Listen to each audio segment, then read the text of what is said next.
It is all too easy for us to take our beautiful Sonoma County waterways for granted. But when water comes out of your tap, do you ever think about how it got there?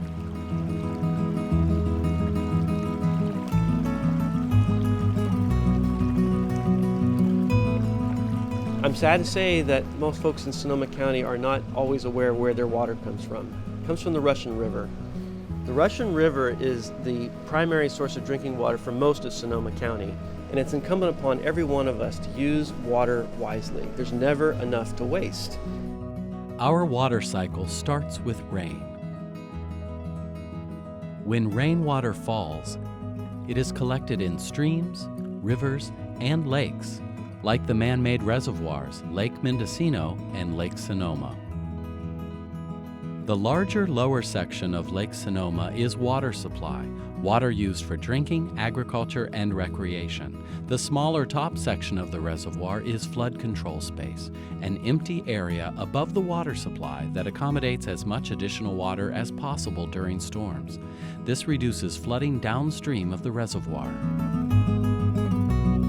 About 20 miles beyond the hillsides here lies the Pacific Ocean.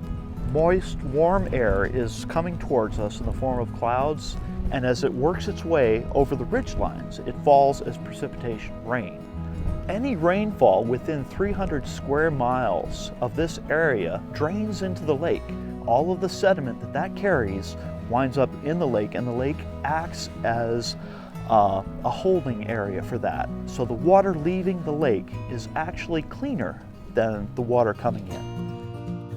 This collected water is released periodically into the Russian River throughout the year to ensure an adequate supply of drinking water and river water for fish. Mike Dillabaugh of the U.S. Army Corps of Engineers is instrumental in keeping Lake Sonoma and Warm Springs Dam in top condition. So what you're looking at here is the mouth of the outlet structure, or where the water comes out of the dam in a controlled manner. And so it's basically a 14-foot diameter tunnel back there, and it's going through a series of stilling basins to take the energy from the water. Because remember, the water on the other end is 200 feet under. So there's a lot of energy pushing it out. So we have to slow it down so it doesn't damage anything coming out. From that stilling basin, it then flows through this controlled channel until it gets to a measuring station, or the weir, and then from there it flows right into Dry Creek. If water in Lake Sonoma is being released from the water supply pool, the Sonoma County Water Agency decides how much to release.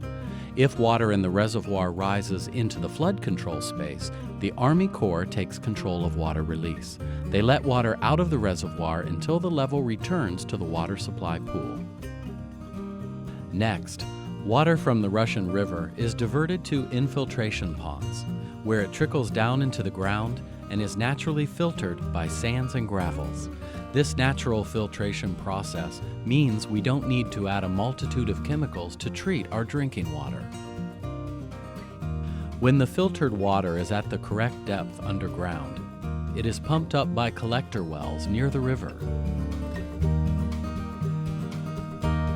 So as you can see, down the tube, well over 150 feet, you can see crystal clear water that's naturally produced at Collector 6. This collector well came online in about 2005 or so, mid-2000s, and it's the biggest one. It produces anywhere from 40 million to 80 million gallons per day on average. It's the flagship of sorts. Next, some chlorine is added for disinfection, and the water is transported through two main aqueducts or pipes to cities in Sonoma County.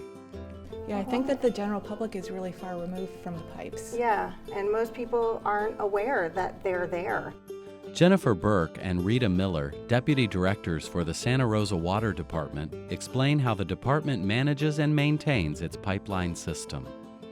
The City of Santa Rosa has our own distribution system.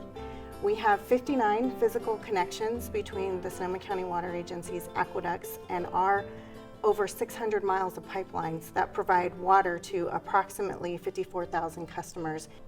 We have an asset management team that in essence has an inventory of all of the pipes, storage tanks, valves, etc. that make up our distribution system.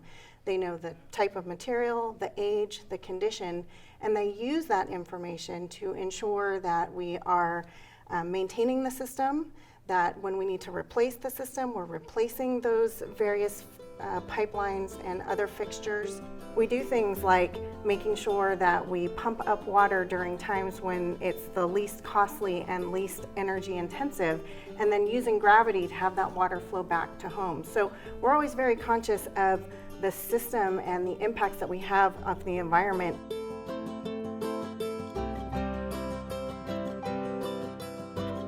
And finally, clean, naturally filtered drinking water arrives at your tap. Once we, as a community, understand just how vital the Russian River is in providing us with drinkable water, we can take action to preserve this precious resource. The Russian River is a remarkably resilient system, but we need to be mindful of what goes into that system.